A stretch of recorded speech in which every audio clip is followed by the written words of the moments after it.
गणेशोत्सवाच्या काळात एक व्हिडिओ सोशल मीडियावर धुमाकूळ घालते। यात विसर्जनासाठी नदीत सोडलेली गणपती बाप्पाची मूर्ती पाण्याच्या प्रचंड प्रवाहात वाहून न जाता पाण्यात उभी राहते। लोकांनी लगेच याला बाप्पाचा चमत्कार ठरवलं। पण खरी वस्तुस्थिती काय आहे? या घटनेत विज्ञानाचा हात आहे की खरोखर दैवी चमत्कार आहे? या व्हायरल व्हिडिओचा सविस्तरपणे फॅक्ट चेक करूया। त्यासाठी हा व्हिडिओ शेवटपर्यंत पाहत राहा आणि टाइम्स नाऊ मराठीला फॉलो आणि सबस्क्राइब करायला विसरू नका।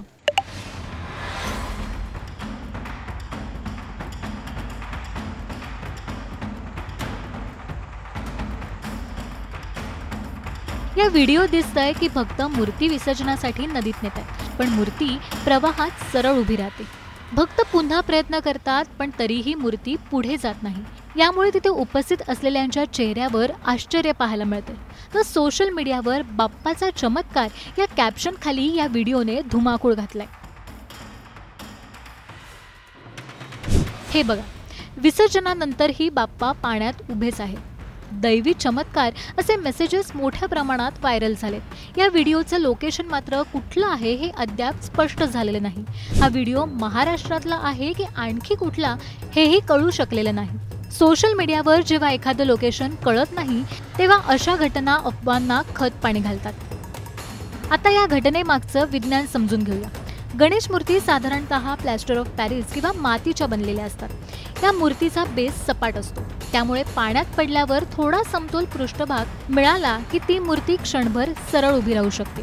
त्यात भर म्हणजे नदीच्या पाण्यात दगड, वाळू किंवा खडक असतात। जर मूर्ती त्या खडकाला टेकली तर ती प्रवाहातही स्थिर राहते। यामागे तरंगण्याचा नियम आणि बॅलन्सिंग इफेक्ट काम करतो, म्हणजेच हा पूर्णपणे नैसर्गिक परिणाम आहे। विज्ञान सांगतंय की मूर्ती पाण्यात उभी राहणं हे शक्य आहे, त्यात कुठलाही चमत्कार नाही।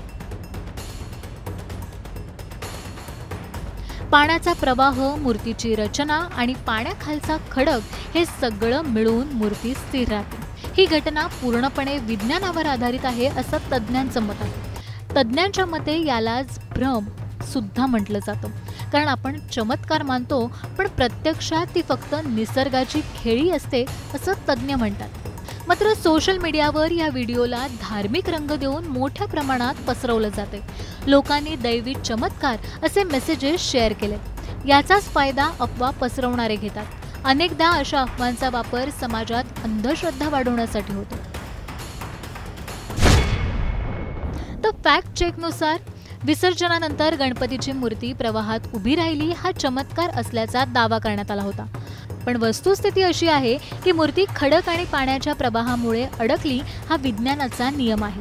त्यामुळे वाहत्या पाण्यात मूर्ती उभी राहते हा दावा दिशाभूल करणारा असल्याचा निष्कर्ष काढण्यात आलाय। म्हणजेच या घटनेत कुठलाही दैवी चमत्कार नाही, ही केवळ निसर्ग आणि भौतिकशास्त्राची खेळी आहे। अशा अफवांवर विश्वास ठेवण्याआधी फॅक्ट चेक करणं गरजेचं आहे। या व्हिडिओबाबत तुम्हाला नेमकं काय वाटतं हे आम्हाला तुमच्या जिल्ह्याच्या नावासकट कमेंट करून नक्की कळवा।